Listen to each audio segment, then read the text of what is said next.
Konnichiwa folks, welcome back to the channel. Keith here from Come On The Hoop Celtic. If this is your first time tuning into the channel, please do subscribe. I put up daily content. Thumbs up or a comment below would be appreciated. We're going to talk about Carter Vickers today, Ben Doak and Josh Dede as well. The World Cup draws tomorrow, folks. I know we'll be all keeping eyes on to see who Japan gets, see if Australia can get through the playoff, and most of all, Scotland if they can get through that playoff for Ukraine in June and beat Wales as well. So interesting times for international football coming towards the end of the year. Carter Vickers, a lot of talk about this lad, 24 years of age. He's been outstanding for Celtic this season. I've tipped him to be the player of the season. I just think since he's came into the club, we've been better at the back. His relationship with Starfelt's been good. With Joe Hart, he has a couple of goals in there, and most of all, the clean sheets are paying off. And look our superior goal difference going into this match the weekend. 3 days to go. Reports from Football Insider, Sky Sports News, and a couple of other Celtic pages are saying that Celtic and Tottenham are going to open talks this week after the derby about a permanent deal for him to join Celtic next season. Fingers crossed. I know we want him to come to the club on a permanent basis. He can play Champions League football. The problem with the situation with this is there's other clubs sniffing around. You got the likes of Wolves, Crystal Palace. There's talks of Leicester in for him as well. Yes, they can attract the better wage cap, but he's enjoying his football at Glasgow. There was reports that his family don't want to move up to Glasgow on a permanent basis. It's what he wants as an individual, as a footballer. If he's enjoying his trade at Glasgow, the fee that we were meant to sign him for was 6 million at the start of the season. That was the agreed principle. But there has been loopholes around it because down to appearances, down to goals, down to clean sheets. Tottenham are looking for 10 million. So more likely I could see this happening at 8.5 million up front and then paying an add-on. A couple of add-ons over the year or two. Probably that's what's going to happen. If we have to pay the 10 million, pay it. He's been our best centre-back for the last 5 to 6 years. He's consistent.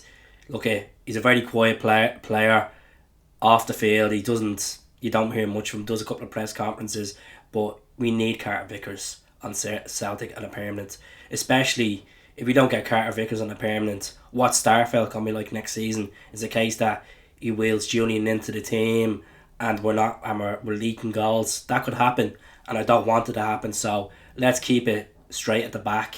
Carter Vickers on a permanent. Let's see what happens over the next couple of days, and then hopefully at the end of the season we can announce that he's signed for Celtic on a permanent. Look, it's all speculation. It's all rumours. I know some people don't read into it too much, but as a YouTuber, I have to say me a point, and that's the way it is, folks. Unfortunately, people don't like it. They don't like it. They know where to go. But I'm going to talk about Ben Doak. He's about to join Liverpool in the next 24 hours. He scored a hat-trick for Scotland the other day in a 5-1 victory. 16 years of age. We've obviously gave a couple of players professional contracts over the last couple of weeks, and Ben Doak is not happy with the contract he's being offered. So Jurgen Klopp's men are going to sign him. Reportedly the fee is meant to be over £1 million. They're paying a compensation package to lower him down to Anfield. I wish him the very best. If his heart's not at Celtic, even though he's a Celtic fan and he wants to play for Liverpool and try and make a name down there, leave him to it. At the end of the day, there's no hard feelings. He played 3 times for the club. He doesn't owe us anything. He's a youth player, and he wants to go there. Let him go there. We want people that are committed to the cause, and if he's not committed to the cause, let him go. And that's for other players like Barkas and Yeti and Soro and McCarthy that are not committed to the cause, that are not consistent, that are not playing regular football because they're not up to standard. And that's what's going to happen. There's going to be a massive clear out in the summer. And I haven't done videos on this yet because I'm waiting to see the final appearances from these crop of players. Like Bolingoli's back from Russia.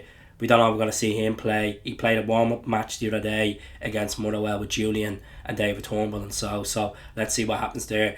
But the good news is we have put pen to paper with a young right wing back that's been at the club for a good few years now. He's been at the club for the last 5 years. A guy called Josh Dede. He's an under-17 Scottish international.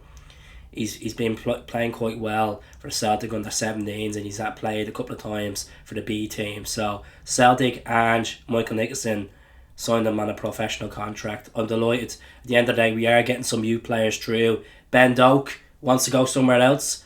It's more attractive to him. Let him go. So let's see what happens, folks, in regards to these players. If it's a case that will Celtic be ambitious, get Carter Vickers over the line, we shall see.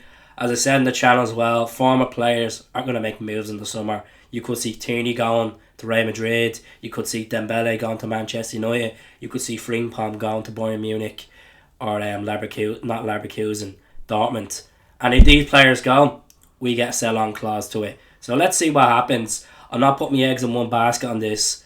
It's all speculation. You got to go with the flow and see what happens. Expect, happy a step ahead of it and see what happens. So take care, folks. Speak to you all soon. And for the subscriber that said on the comments yesterday's video that I don't look at the channel, I don't look at the camera, because I'm on a rotate. It's on a rotate. So I prefer looking directly at the screen than looking at the lenses. So that's it, folks. Take care. I'll be back tomorrow night. And also, I'll be back tonight for a podcast as well with Michael. Hell.